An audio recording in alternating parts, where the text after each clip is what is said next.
Clarity వచ్చేసింది. Agenda fix అయింది. సిద్ధంతో ప్రతిపక్షాలకు ఛాలెంజ్ విసిరిన సీఎం జగన్ ఇప్పుడు రాజధాని స్టేట్మెంట్ తో రాబోయే ఎన్నికల తర్వాత తన టార్గెట్ ఏంటో తేల్చి చెప్పేశారు. జెండా సభ వేదికగా అమరావతి రాజధాని అని టీడీపీ జనసేన కూటమి ప్రకటిస్తే విశాఖ గడ్డపై నుంచి రాజధాని ఎజెండాను ప్రకటించి ఎన్నికలకు సిద్ధమన్నారు CM Jagan.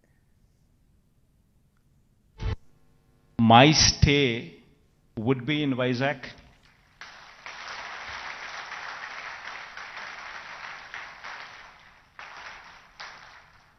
In fact, my swearing in ceremony also would be in Vizag.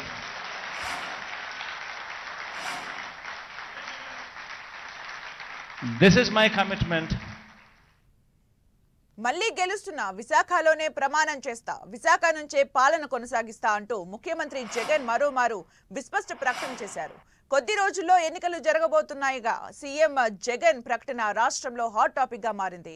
మరో వారం 10 రోజుల్లో ఎన్నికల షెడ్యూల్ విడుదల కానున్న సమయంలో సీఎం జగన్ తాజా ప్రకటన విస్తృత చర్చకు దారితీసింది. గత వారం తాడేపల్లిగూడెంలో జరిగిన టీడీపీ జనసేన ఉమ్మడి సభలో కూటమి నేతలు చంద్రబాబు, పవన్ కళ్యాణ్ అమరావతి రాజధానికి కట్టుబడి ఉన్నట్లు ప్రకటన చేశారు. అమరావతి రైతులకు తమ మద్దతు కొనసాగుతుందని ప్రకటించారు.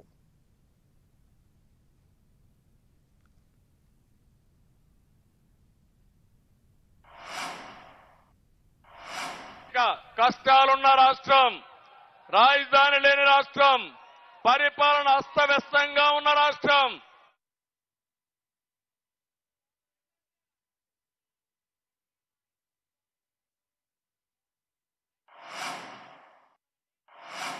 కష్టాలున్న రాష్ట్రం, రాజధాని లేని రాష్ట్రం, పరిపాలన అస్తవ్యస్తంగా ఉన్న రాష్ట్రం, అవన్నీ కూడా అంచెలంచెలుగా ఏం చేయాలని ఆలోచించాం. అమరావతి హైదరాబాద్ కంటే మిన్నగా ఒక రాజధాని ఉండాలని, ప్రపంచమే గుర్తించే విధంగా చేయాలని ఆ రోజు రూపకల్పన చేశాం. ఇటుక పేర్చి కట్టినటువంటి సౌధాన్ని జగన్ వచ్చి ఒక గొడ్డలి పెట్టుతో మొత్తం నాశనం చేసే పరిస్థితికి వచ్చాడని చెప్పి కూడా మీకు తెలియజేస్తున్నా. రాజధాని అభివృద్ధి వికేంద్రీకరణ ఉండాలి కానీ రాజధాని వికేంద్రీకరణ కాదు. స్ట్రాటజిక్ అడ్మినిస్ట్రేటివ్ సెంటర్ రాజధాని అంటే. ఈ రోజున రాజధాని అంటే 3 చోట్ల పరిగెట్టాల్సి వస్తుంది. వ్యూహాత్మక పరిపాలనా కేంద్రం రాజధాని అంటే. అమరావతియే రాజధానిగా ఉంటుందని చెప్పి ఇంకొక మారు ఈ తాడేపల్లి గూడెం ఈ జెండా సభ నుంచి ఇంకొక మారు ఉద్ఘాటిస్తున్నాం. 3 రాజధానులు లాంటి ఐడియాలు, ఈ 3 ముక్కల ఆలోచనలు, ఈ 3 ముక్కల ముఖ్యమంత్రి. విపక్ష నేతల ప్రకటనపై ఇన్నాళ్లు వేచి చూసిన CM Jagan vision Visakha summit లో తన విజన్ పై ప్రకటన చేశారు. ఇంతకు ముందే చెప్పినట్లు విశాఖ రాజధానికి కట్టుబడి ఉంటామని చెప్పడమే కాకుండా వచ్చే ఎన్నికల తర్వాత తాను విశాఖ గడ్డపై నుంచే ప్రమాణ స్వీకారం చేస్తానని తేల్చి చెప్పారు సీఎం జగన్.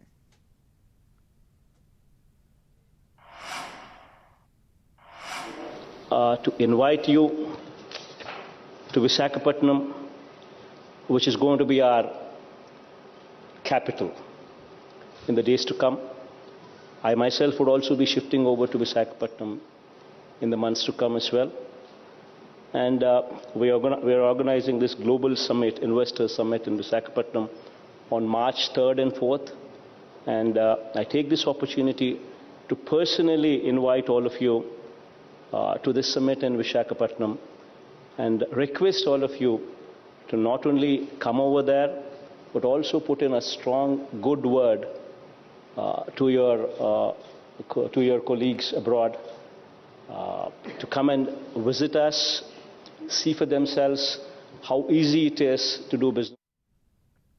అమరావతిని శాసన రాజధానిగా కొనసాగిస్తూనే విశాఖను పరిపాలన రాజధాని చేయాలనేది ముఖ్యమంత్రి జగన్ అంతరంగం. గత ఎన్నికల్లో గెలిచిన వెంటనే 2019 డిసెంబర్లో అసెంబ్లీ వేదికగానే 3 రాజధానులపై ప్రకటన చేశారు సీఎం జగన్. కొత్తగా ఏర్పడిన రాష్ట్రం సర్వతోముఖాభివృద్ధి చెందాలంటే అన్ని ప్రాంతాలు సమానంగా అభివృద్ధి చెందాలన్నది సీఎం జగన్ ఆలోచన. అందుకు తగ్గట్టుగానే అమరావతిని శాసన రాజధానిగా కొనసాగిస్తూ విశాఖను పరిపాలన రాజధానిగా, కర్నూలును న్యాయ రాజధానిగా ప్రకటించింది ప్రభుత్వం. దీనిపై శాసనసభలో బిల్లు ప్రవేశపెట్టింది. అయితే ప్రతిపక్షాలు, రాజధాని రైతులు కోర్టుకు వెళ్లి ఈ బిల్లును అడ్డుకున్నాయి. అయినప్పటికీ తన నిర్ణయాన్ని వెనక్కి తీసుకోలేదు సీఎం జగన్. 3 ప్రాంతాలు అభివృద్ధి చెందాలంటే 3 రాజధానులు ఉండాలన్న నిర్ణయానికి కట్టుబడి ఉన్నట్లు గతంలో పలు సందర్భాల్లో స్పష్టం చేశారు సీఎం జగన్.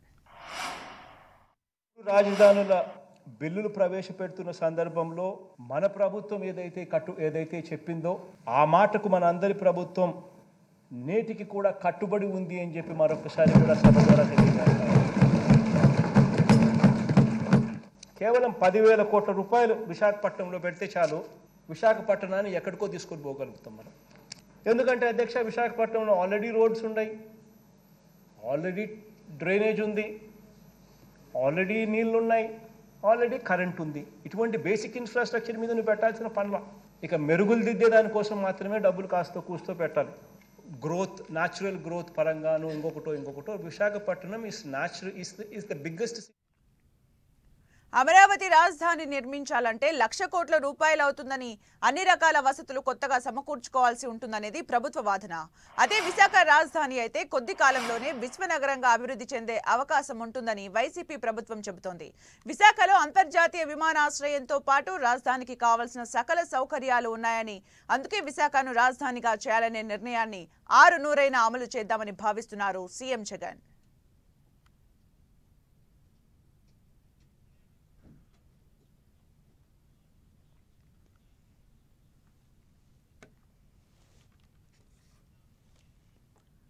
ఇక ముఖ్యమంత్రి జగన్ వ్యాఖ్యలకు సంబంధించి మరిన్ని అప్డేట్స్ అందించడానికి విజయవాడ నుంచి మా ప్రతినిధి దుర్గా, అలాగే విశాఖ నుంచి జార్జ్ రెడీగా ఉన్నారు. దుర్గా, ముందుగా మీరు చెప్పినట్టే విజయవాడలో పరిస్థితులు ఎలా ఉన్నాయి? అమరావతి రాజధాని అని అనుకుంటున్న సందర్భంలో సీఎం జగన్ వ్యాఖ్యల తర్వాత ఎలాంటి సందర్భం కనిపిస్తోంది? అదే వైఎస్ఆర్సీపీ ప్రభుత్వం ముందు నుంచి ఒకటే విధానాన్ని చెప్తుంది. ఎందుకంటే 2019 డిసెంబర్లో నాడు ఏదైతే అసెంబ్లీలో సీఎం జగన్ ప్రకటించారో అదే విధానానికి వైఎస్ఆర్సీపీ కట్టుబడి ఉంది. ముఖ్యంగా 3 రాజధానులు అంటూ ఇప్పుడు ప్రధానంగా విశాఖను పరిపాలన రాజధాని, అమరావతిను శాసన రాజధాని, ఇక కర్నూలును న్యాయ రాజధాని, ఈ 3 రాజధానుల అంశాన్ని మీదే వైఎస్ఆర్సీపీ అదే స్టాండ్ని కొనసాగిస్తున్నటువంటి పరిస్థితి. ముఖ్యంగా ఇది గత 4 ఏళ్ల నుంచి కూడా ఇదే వెర్షన్ని వైఎస్ఆర్సీపీ తీసుకెళ్తుంది. అయితే దీనిలో భాగంగానే ఈరోజు సీఎం జగన్ కూడా ప్రధానంగా మరొకసారి రాజధానికి సంబంధించినటువంటి కామెంట్స్ కూడా చేయడం జరిగింది. గత 4 ఏళ్లుగా వైఎస్ఆర్సీపీ నేతలు కానీ అనేక సందర్భాల్లో విశాఖ పరిపాలన రాజధానికి సంబంధించి త్వరలోనే సీఎం అక్కడికి వెళ్లబోతున్నారు, అక్కడి నుంచి పాలన చేయబోతున్నారంటూ కూడా 15 సార్లు డేట్స్ కూడా ప్రకటించినటువంటి పరిస్థితి. కానీ ఉన్నటువంటి న్యాయపరమైనటువంటి చిక్కులు, పొలిటికల్ ఈక్వేషన్స్ నేపథ్యంలో విశాఖకు సీఎం జగన్ లేదు. అయితే ఇప్పుడు ఖచ్చితంగా వెళ్లేందుకు నేను సిద్ధమవుతున్నాను, వచ్చే ఎన్నికల తర్వాత విశాఖకు పూర్తిగా మకం మారుస్తాను, అక్కడి నుంచే నేను పాలన సాగిస్తాను, ప్రమాణ స్వీకారం కూడా అక్కడి నుంచే ఉంటుందంటూ కూడా సీఎం జగన్ చాలా ధీమా వ్యక్తం చేశారు. ఎందుకంటే ప్రతిపక్ష పార్టీలు ఇటీవలే జెండా సభలో టీడీపీ అధినేత చంద్రబాబు అలాగే పవన్ కళ్యాణ్ ఇద్దరు కూడా రాజధాని గురించి మాట్లాడడం జరిగింది. ముఖ్యంగా గత 4 ఏళ్ల నుంచి వైఎస్ఆర్సీపీ ఎంత స్పష్టంగా అయితే 3 రాజధానులు కావాలని చెప్తుందో అలాగే ప్రతిపక్ష పార్టీలు కూడా 3 రాజధానులు వద్దు, అమరావతి రాజధానిగా ఉండాలంటూ కూడా ప్రతిపక్ష పార్టీలు అంతే బలంగా చెప్తున్నాయి. దీంతో పాటు ఎన్నికల రెఫరెండంగా తీసుకోవాలంటూ కూడా సవాల్ విసురుతున్నటువంటి నేపథ్యంలో ఇక ఎన్నికలు కూడా సమీపిస్తున్నాయి కాబట్టి ఇక ఎన్నికలే ఫలితాలనే రెఫరెండంగా తీసుకోవాలని సీఎం జగన్ కూడా భావిస్తున్నట్టుగా మనకి అర్థమవుతుంది. ఇందులో భాగంగానే నెక్స్ట్ ఎన్నికల తర్వాత ఖచ్చితంగా వైఎస్ఆర్సీపీ ప్రభుత్వమే అధికారంలోకి వస్తుందనే ధీమాని సీఎం జగన్ వ్యక్తం చేస్తున్నారు. ఈ ధీమాతోనే ఈరోజు విశాఖకు సంబంధించి కూడా కీలకమైనటువంటి ప్రకటనలు చేశారు.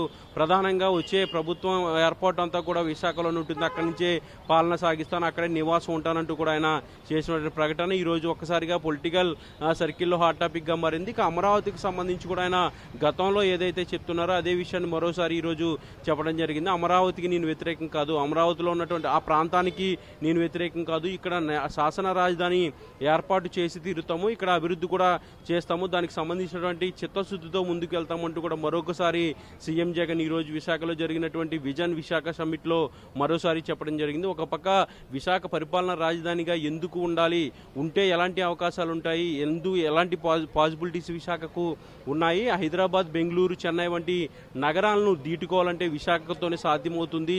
ఇప్పటికిప్పుడు 1-2 లక్షల కోట్లు రాజధాని కోసం ఖర్చు చేయాలంటే కష్టమైనటువంటి పని. రాష్ట్ర ఆర్థిక పరిస్థితి ఉన్నటువంటి నేపథ్యంలో చిన్న చిన్న చేంజెస్ చేసుకుంటే విశాఖ అనేది వరల్డ్ క్లాస్ రాజధానిగా ఉండబోతుందంటూ కూడా సీఎం జగన్ మరోసారి ఈ రోజు చెప్పడం జరిగింది. ఇక అమరావతికి సంబంధించి అయితే అమరావతిని మౌలిక సదుపాయాలు ఇవ్వాలంటే కూడా 1,00,000 కోట్లు ఖర్చు పెట్టాల్సినటువంటి పరిస్థితి. ఒకే ప్రాంతంలో అంత ఖర్చు పెట్టే ఆర్థిక పరిస్థితి రాష్ట్రానికి లేదు కాబట్టి విశాఖను పరిపాలన రాజధానిగా తీసుకొచ్చామనే ఒక తన వెర్షన్ ని మరొకసారి సీఎం జగన్ ఈ రోజు చెప్పడం జరిగింది. Right, thank you Durga for the updates. మళ్ళీ గెలుస్తున్నా, విశాఖలోనే ప్రమాణం చేస్తా, విశాఖ నుంచే పాలన కొనసాగిస్తున్నా అని అంటున్నారు మరి ముఖ్యమంత్రి జగన్. దీనికి సంబంధించి జార్జ్ అంటే విశాఖని పరిపాలన రాజధానిగా అంటే 3 రాజధానులపైనే వైసీపీ కట్టుబడి ఉన్నట్టుగా తెలుస్తోంది. అప్డేట్స్ ఏంటి? ముఖ్యంగా ఎన్నికలు సమీపిస్తున్న వేళ ఈ రాజధాని రగడ అనేది గత కొద్ది రోజులుగా కొనసాగుతూ ఉంది. ఈ నేపథ్యంలోనే ఈ ఎన్నికల రెఫరెండంగా చూసుకున్నట్లయితే టీడీపీ అమరావతి రాజధానిగా ముందుకు వెళ్తూ ఉంది. అటు జనసేన సైతం పవన్ కళ్యాణ్ తాడేపల్లిగూడెంలో అమరావతి రాజధానిగా ఉంటుందని స్పష్టం చేశారు.